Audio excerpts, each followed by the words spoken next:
Siapa sangka, wanita Jepang yang kaya, cantik, dan hafal 30 juz Al-Quran justru memilih menikah dengan TKI miskin yang hanya kuli bangunan.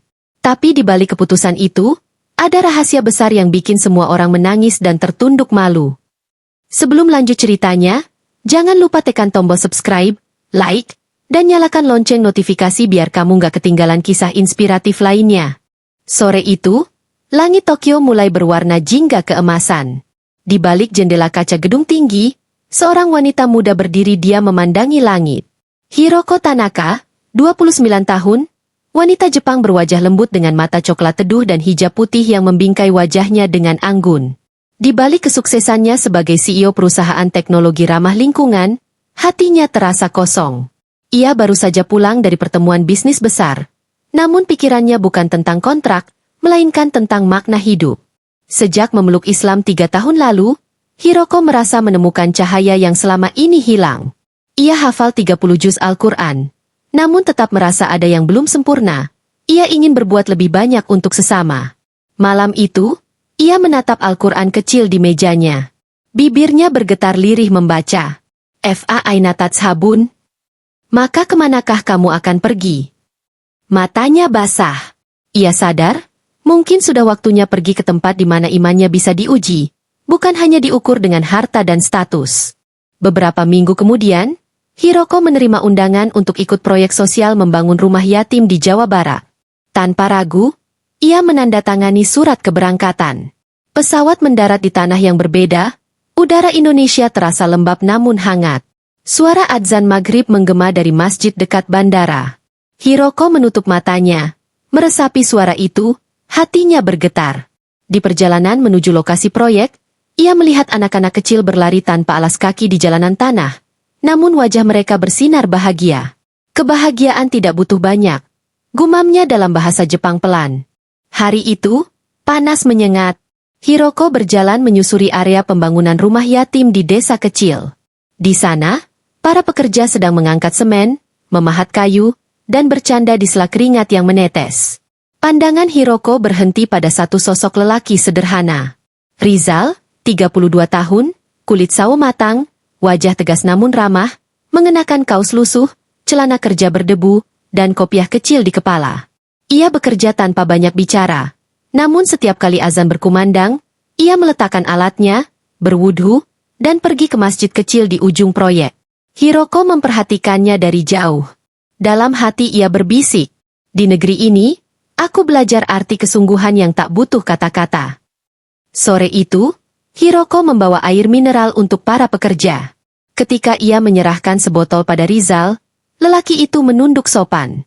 Terima kasih, Bu. Panggil saya Hiroko saja, katanya tersenyum. Rizal mengangguk canggung. Baik, Nona Hiroko. Suasana hening beberapa detik, hanya terdengar suara angin melewati pepohonan. Hiroko lalu bertanya, kamu selalu salah tepat waktu. Tidak lelah? Rizal tersenyum, menatap tanah. Kalau tubuh lelah, istirahat bisa menyembuhkan. Tapi kalau hati jauh dari Allah, tidak ada istirahat yang bisa menyembuhkan, Bu. Kalimat itu menembus hati Hiroko lebih dalam dari apapun yang pernah ia dengar. Malamnya, Hiroko duduk di kamar kecil rumah singgah. Lampu redup, angin malam membawa aroma tanah basah. Ia membuka musyafnya dan menulis di buku catatan. Hari ini aku bertemu seorang lelaki yang rendah hati tapi tinggi iman. Mungkin, Allah ingin menunjukkan padaku apa arti kesederhanaan sejati. Di luar jendela, terdengar suara jangkrik dan gema azan Isya dari masjid desa. Hiroko menutup Al-Quran, menatap langit penuh bintang. Senyum kecil muncul di wajahnya. Mungkin, di tempat sederhana ini, aku akan menemukan makna cinta karena Allah. Sejak hari itu, pandangan Hiroko terhadap dunia berubah. Ia tak lagi melihat kekayaan sebagai ukuran, tapi amal dan iman. Ia tak tahu, pertemuan singkat itu akan menjadi awal kisah yang mengubah hidup mereka berdua. Kisah yang membuat dunia tertunduk malu karena cinta sejati tak butuh status. Hari-hari setelah pertemuan itu berjalan seperti biasa bagi Rizal, tapi tidak untuk hatinya. Sejak pertama kali menatap mata Hiroko yang teduh dan mendengar suaranya melantunkan ayat suci, pikirannya tidak pernah tenang. Ia berusaha mengusir bayangan itu, Tapi selalu kembali, bahkan dalam sujudnya. Sementara itu, Hiroko pun merasakan gejolak yang sama. Ia tak menyangka, lelaki sederhana yang bahkan tak bisa berbicara bahasa Jepang itu mampu membuat hatinya bergetar. Bukan karena rupa, bukan karena tutur manis, melainkan karena ketulusan yang terpancar dari setiap sikapnya. Suatu sore, saat matahari mulai meredup, Hiroko duduk di beranda rumah singgah, memandangi anak-anak yatim bermain di halaman. Dalam hatinya ia bertanya, mengapa Allah mempertemukan aku dengan lelaki itu? Apakah sekadar ujian, atau sebuah jalan yang harus kujalani? Fatimah, sahabat dekatnya di desa itu, datang membawa teh hangat. Kau kelihatan banyak berpikir belakangan ini, katanya sambil tersenyum. Hiroko menatapnya, lalu berkata pelan, Fatimah, apakah salah jika seorang wanita seperti aku mencintai lelaki yang jauh di bawahku? Fatimah menatapnya lama. Cinta tak mengenal kasta, Hiroko. Tapi dunia seringkali tak seindah itu. Kalimat itu membuat Hiroko terdiam lama. Ia tahu, jalan yang akan ditempuhnya tidak mudah. Beberapa hari kemudian, hujan turun deras. Rizal tetap bekerja di proyek, membantu mengangkat batu bata dan semen yang basah. Hiroko datang dengan payung, hendak melihat kondisi pembangunan. Saat ia tiba, langkahnya terhenti. Melihat Rizal bekerja tanpa alas kaki, tubuhnya penuh lumpur, namun wajahnya tetap tenang, bibirnya terus melafalkan zikir. Rizal terkejut melihatnya datang. Bu Hiroko, kenapa datang ke sini? Hujan begini? Hiroko hanya tersenyum. Aku ingin melihat bagaimana rumah yatim ini dibangun dengan tangan-tangan penuh keikhlasan. Ucapan itu membuat Rizal terdiam. Dalam hatinya, ia merasa begitu kecil. Ia tahu, wanita di depannya bukan orang sembarangan. Seorang bos perusahaan besar di Jepang, Hafizah Quran, cerdas dan terhormat. Sementara dirinya, hanya seorang kuli tanpa pendidikan tinggi, tanpa nama besar. Malam itu, Rizal salat tahajud sendirian di gubuk kecil yang dijadikan tempat istirahat para pekerja. Air matanya jatuh membasahi sajadah. Ya Allah, aku tidak pantas mencintainya. Tapi kenapa engkau tanamkan rasa ini di hatiku? Jika ia bukan untukku, maka jauhkanlah dengan cara yang lembut. Tapi jika engkau ridai, maka kuatkanlah aku untuk menjemputnya dengan cara yang halal. Doa itu bergema di ruang hening, menyelinap ke langit malam yang sunyi. Keesokan harinya, kabar mulai beredar. Entah dari mana asalnya, para pekerja mulai membicarakan kedekatan antara Rizal dan Hiroko. Katanya bos Jepang itu suka sama Rizal, bisik seseorang. Ah, mana mungkin? Rizal itu siapa? Cuma kuli miskin, sahut yang lain sambil tertawa. Rizal pura-pura tak mendengar, tapi hatinya perih. Ia ingin menjauh dari proyek itu, tapi sesuatu di hatinya menahannya. Rasa hormat, rasa cinta, dan rasa takut kepada Allah yang membuatnya tetap sabar. Hiroko pun mendengar kabar itu. Ia hanya bisa menunduk dan tersenyum getir. Di dalam hati, ia berkata, beginilah dunia. Mereka hanya menilai dari harta dan rupa, bukan dari iman dan amal. Suatu malam, Hiroko membuka mushafnya. Matanya berhenti di surat An-Nur ayat 26. Wanita-wanita yang baik adalah untuk laki-laki yang baik, dan laki-laki yang baik adalah untuk wanita-wanita yang baik. Ayat itu mengguncang hatinya. Ia menangis lama. Ia tahu, jika ia benar-benar ingin memperjuangkan cinta ini, maka harus dengan cara yang suci. Bukan sekadar perasaan, tapi karena Allah. Hari-hari berikutnya menjadi masa ujian. Keluarga Hiroko di Jepang mulai mencium perubahan. Ayahnya menelpon, suaranya tegas namun penuh kekecewaan. Kau bukan lagi anak yang kami banggakan kalau kau benar-benar ingin menikah dengan orang miskin itu. Hiroko menggigit bibirnya, menahan tangis. Ayah, kekayaan tidak menjamin kebahagiaan. Aku hanya ingin hidup dalam ridha Allah. Ridha Allah? Kau sudah gila karena agama itu. Telepon pun ditutup dengan nada keras. Setelah itu, Hiroko menangis lama. Fatimah datang memeluknya tanpa berkata-kata. Dalam diam, air mata mereka bertemu di bahu masing-masing. Sementara itu, Rizal pun mendapat tekanan. Para tetangga mulai menjauh, menganggap ia ingin memanfaatkan wanita asing kaya. Lihat tuh, kuli yang mau naik derajat. kata seseorang di warung kopi. Rizal hanya tersenyum, meski di dadanya seperti ada pisau yang menancap. Suatu sore, ketika proyek hampir selesai, Rizal memberanikan diri menemui Hiroko di halaman rumah yatim. Angin sore bertiup pelan, membawa aroma tanah basah. Bu Hiroko, katanya pelan, mungkin setelah ini, saya tidak bisa bekerja di sini lagi. Hiroko menatapnya bingung. Kenapa?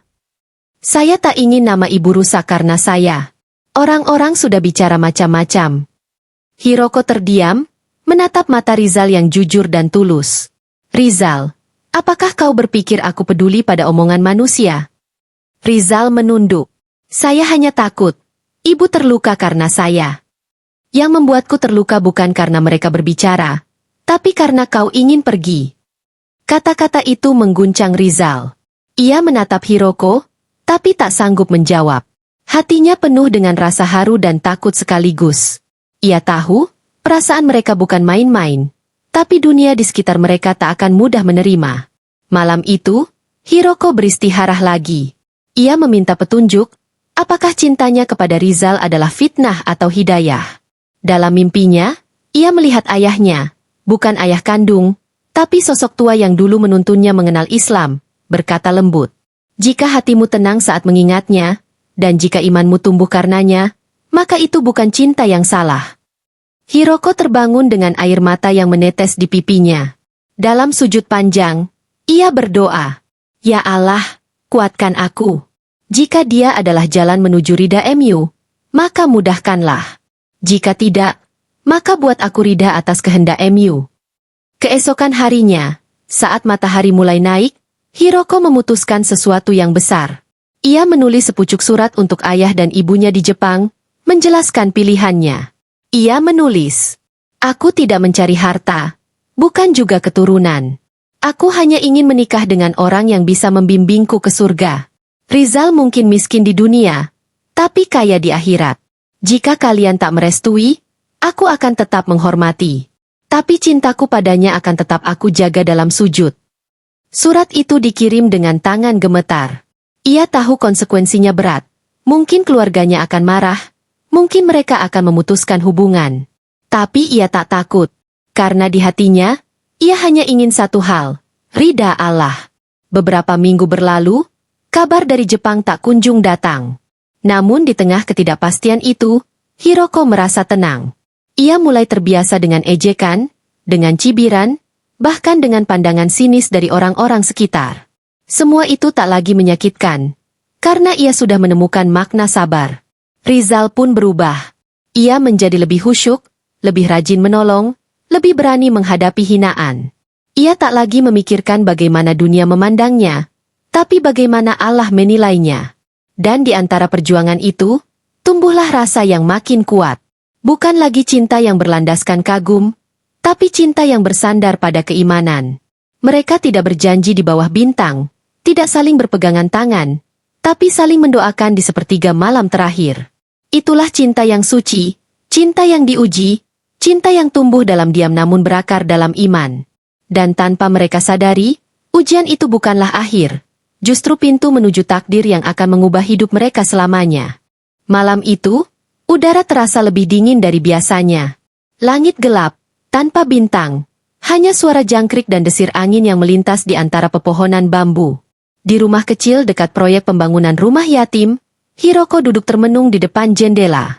Matanya tak lepas dari arah masjid kecil di ujung jalan tanah, tempat di mana Rizal biasa salat malam sendirian. Sejak pertemuan sore itu, hatinya diliputi rasa penasaran yang tak bisa dijelaskan. Ia selalu melihat Rizal bekerja keras, tak pernah mengeluh, dan selalu mendahulukan orang lain. Namun ada sesuatu yang disembunyikannya. Sesuatu yang membuat Hiroko ingin mengenalnya lebih dalam, bukan sebagai pekerja, tapi sebagai manusia.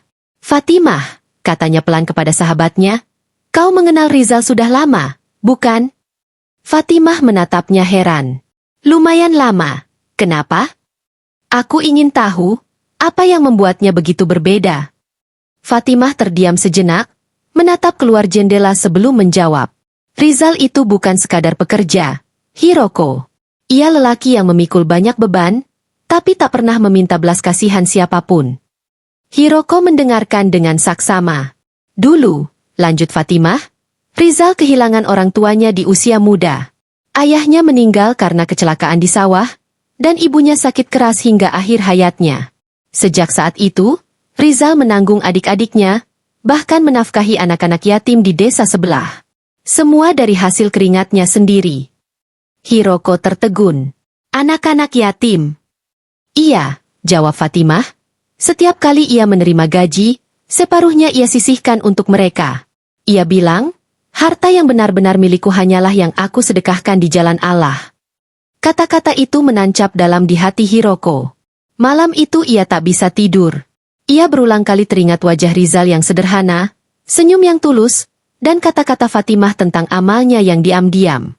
Keesokan paginya, Hiroko bangun lebih awal. Ia mengenakan kerudung abu-abu dan berjalan pelan menuju desa sebelah, mengikuti arah yang disebut Fatimah.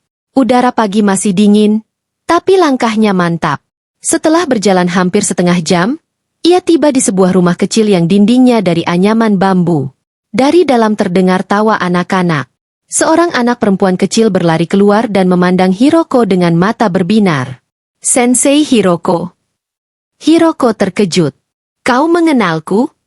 Anak itu mengangguk. Kak Rizal sering bercerita tentang ibu yang membangun rumah yatim. Katanya ibu orang baik. Tiba-tiba seorang wanita tua keluar dari rumah itu, menunduk hormat. Maaf, Nyonya. Ini tempat sederhana. Rizal sering datang membantu kami. Ia yang memperbaiki atap, membawa makanan, dan membayar biaya sekolah anak-anak. Hiroko menahan napas. Ia tak pernah bercerita apapun tentang ini. Wanita tua itu tersenyum. Itulah Rizal.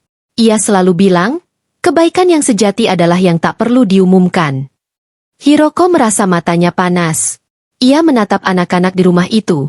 Beberapa memakai baju lusuh, tapi wajah mereka ceria. Ada kedamaian di sana, kedamaian yang tak bisa dibeli dengan uang. Sore harinya, ketika Rizal pulang dari kerja, ia mendapati Hiroko menunggunya di depan masjid. Ia tampak berbeda. Wajahnya lembut tapi matanya berkilat oleh emosi yang dalam. Rizal, ucapnya pelan. Aku tahu segalanya. Rizal terkejut. Tentang apa, Bu Hiroko? Tentang anak-anak itu. Tentang sedekahmu. Tentang kebaikanmu yang tak kau ceritakan. Rizal menunduk. Saya hanya melakukan apa yang seharusnya.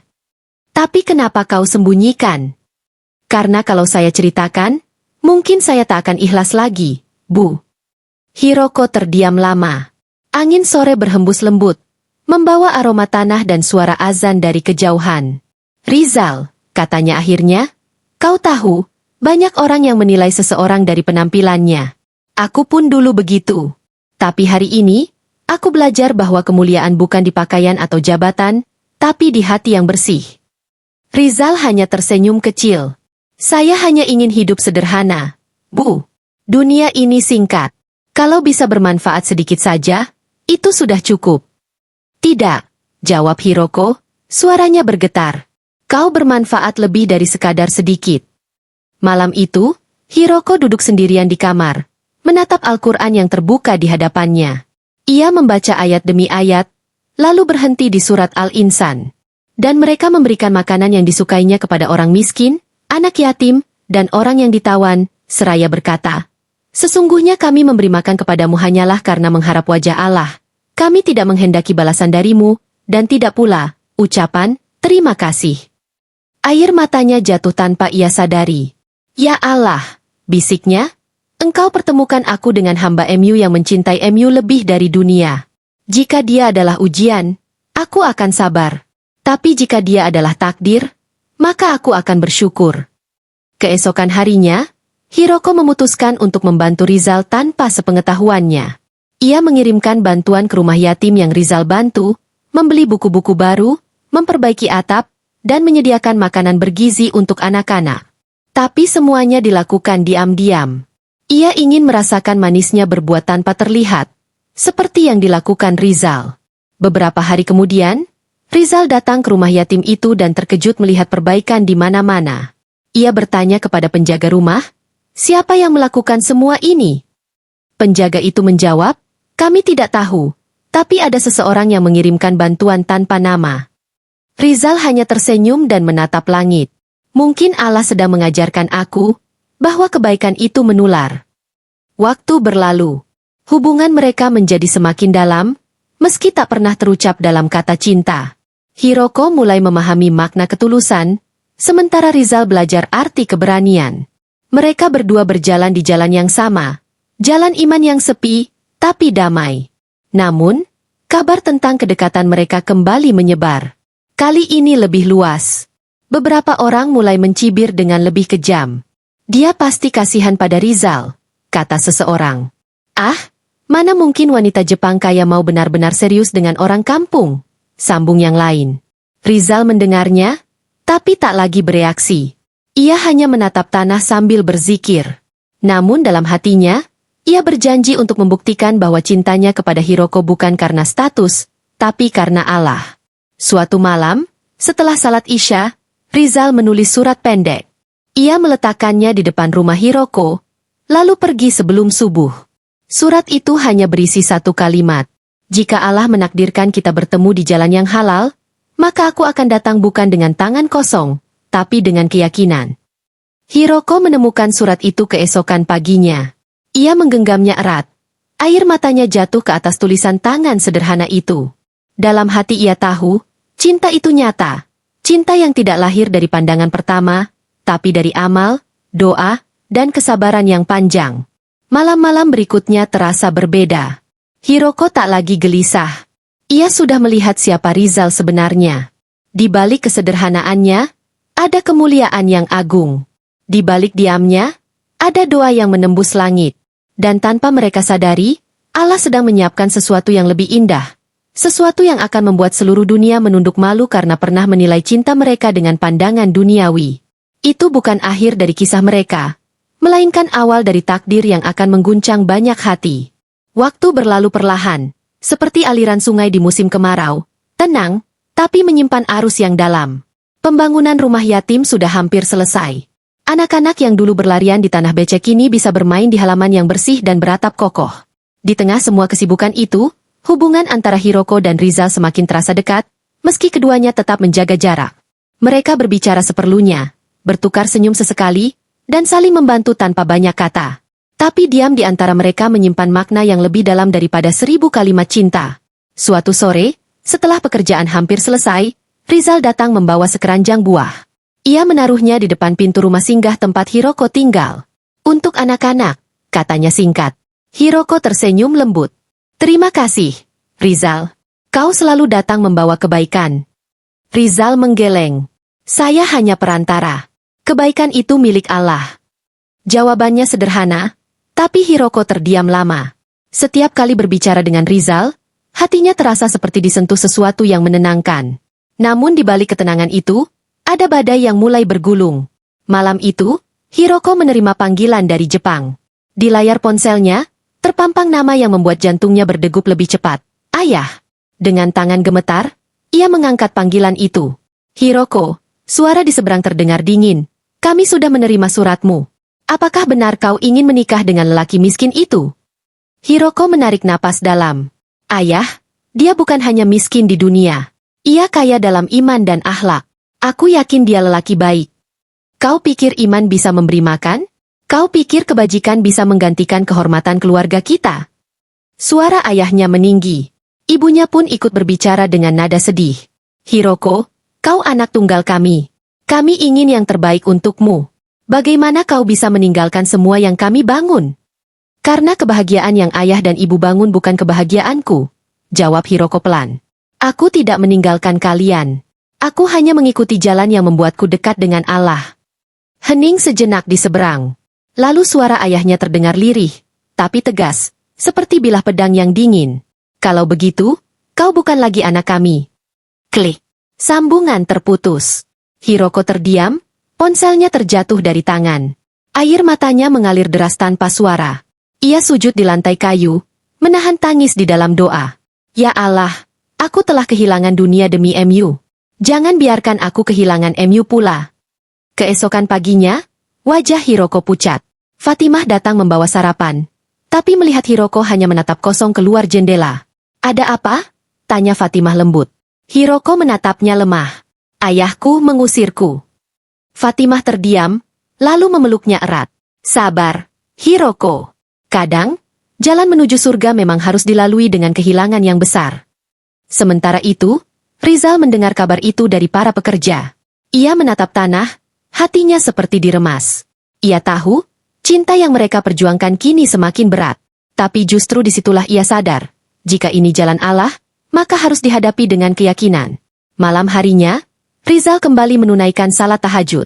Di antara sujudnya yang panjang, ia berdoa, Ya Rab, jika aku memang kau pilih untuk mendampingi wanita itu, maka mudahkanlah urusan kami.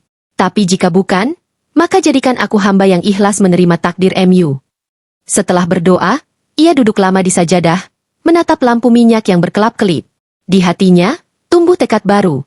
Ia harus menghalalkan cinta ini, bukan sekadar menyimpannya dalam doa. Beberapa hari kemudian, Rizal datang ke rumah singgah. Ia mengetuk pintu, dan Hiroko yang membukanya. Wajahnya tampak letih, tapi matanya masih menyala dengan cahaya iman. Bu Hiroko, ujar Rizal dengan suara berat, saya ingin bicara. Mereka duduk di ruang kecil dengan aroma teh melati. Suasana hening beberapa saat sebelum Rizal mulai berbicara. Saya tahu keluarga ibu menolak, tapi saya tak ingin ibu menanggung malu karena saya. Karena itu, saya akan pergi ke Jepang. Hiroko menatapnya terkejut. Ke Jepang? Untuk apa? Saya akan menemui keluarga ibu. Saya ingin meminta restu mereka langsung. Air mata Hiroko menetes. Rizal, itu gila. Mereka tidak akan menerimamu. Mereka bahkan bisa mempermalukanmu. Rizal tersenyum tipis. Tak apa. Lebih baik saya dihina karena berjuang, daripada dihormati karena menyerah. Kata-kata itu membuat Hiroko tak sanggup berkata apa-apa. Ia hanya bisa menunduk, menggenggam tangannya erat. Dalam hati, ia berdoa agar Allah menjaga Rizal dalam setiap langkahnya. Beberapa minggu kemudian, Rizal berangkat. Ia menempuh perjalanan panjang, sebagian dari hasil kerja kerasnya, sebagian dibantu oleh donasi dari para pekerja dan warga desa yang menghormatinya. Mereka tahu, niat Rizal suci, bukan untuk mengejar harta, tapi untuk menjemput restu. Sesampainya di Jepang, udara dingin menampar wajahnya. Ia terpana melihat dunia yang begitu berbeda. Jalan bersih, orang-orang sibuk, tapi hati mereka tampak jauh. Ia menatap langit Tokyo dan berbisik, Ya Allah, langkahku di negeri ini hanya untuk mencari ridha MU. Dengan bantuan seorang teman dari masjid setempat, Rizal berhasil menemukan alamat rumah keluarga Hiroko. Sebuah rumah besar di pinggiran kota Kyoto, dengan taman bunga sakura yang sudah mulai gugur. Rizal berdiri lama di depan gerbang itu sebelum mengetuk. Pintu dibuka oleh seorang pria tua, ayah Hiroko. Wajahnya keras, matanya tajam. Apa yang kau mau? Tanyanya dingin. Rizal menunduk hormat. Saya datang untuk meminta restu Bapak. Saya ingin menikahi putri Anda. Ayah Hiroko tertawa sinis. Restu? Kau pikir aku akan memberi restu pada seorang kuli? Kau bahkan tidak pantas berdiri di depan rumahku. Rizal tidak membalas. Ia tetap menunduk, menahan air mata yang hampir jatuh. Saya tahu saya bukan siapa-siapa, Pak, tapi saya datang dengan niat baik. Saya ingin menjaga putri Anda, bukan mengambil hartanya. Cukup, bentak sang ayah. Kau memalukan. Pergi sebelum aku panggil polisi. Rizal mengangguk pelan, lalu membungkuk dalam-dalam. Maaf jika kedatanganku mengganggu. Tapi izinkan saya menyampaikan satu hal. Saya tidak akan menyerah. Karena cinta ini bukan tentang saya, tapi tentang keimanan yang kami pegang. Ia berbalik dan berjalan menjauh. Langkahnya berat tapi mantap. Dari balik jendela lantai 2, Hiroko melihat semuanya. Ia menangis tanpa suara, menempelkan tangannya di kaca, berharap bisa berlari memeluk lelaki itu. Tapi ia tahu, saat itu bukan waktunya. Beberapa hari kemudian, kabar tersebar di kalangan Muslim Jepang tentang seorang pria Indonesia yang datang jauh-jauh, hanya untuk meminta restu kepada keluarga calon istrinya dengan rendah hati. Kisahnya menyebar dari satu masjid ke masjid lain. Banyak yang terharu. Bahkan beberapa tokoh Islam Jepang datang menemui keluarga Hiroko untuk menasihati mereka. Salah satunya berkata kepada ayah Hiroko, Tuan, kami tahu Anda mencintai anak Anda. Tapi cinta sejati bukan melarang kebahagiaan yang halal. Lelaki itu datang dengan iman, bukan dengan keserakahan. Ayah Hiroko terdiam lama. Kata-kata itu menembus hatinya yang keras.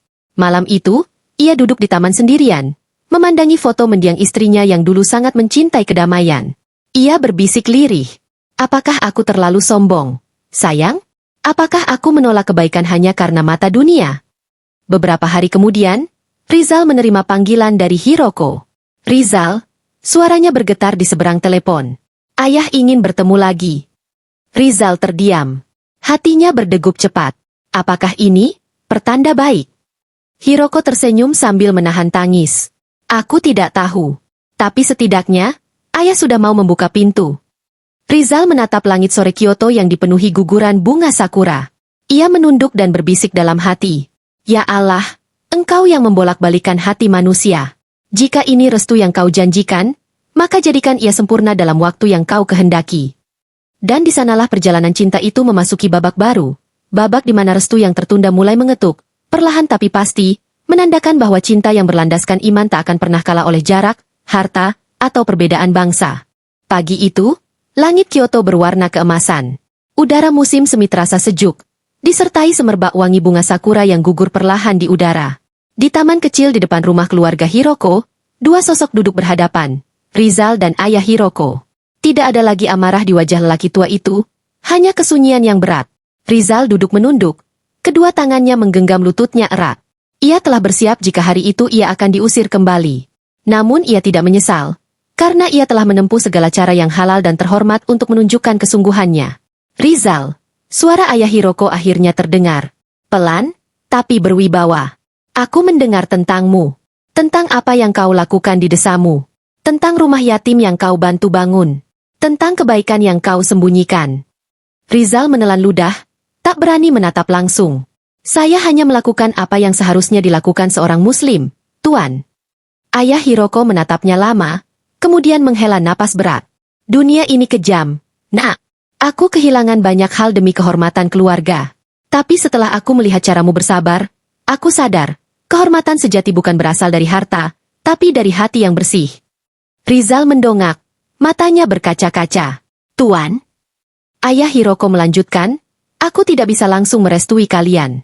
Aku masih ayah yang keras kepala. Tapi aku juga bukan manusia tanpa hati. Buktikan padaku bahwa kau mampu membahagiakannya, bukan dengan janji, tapi dengan perbuatan.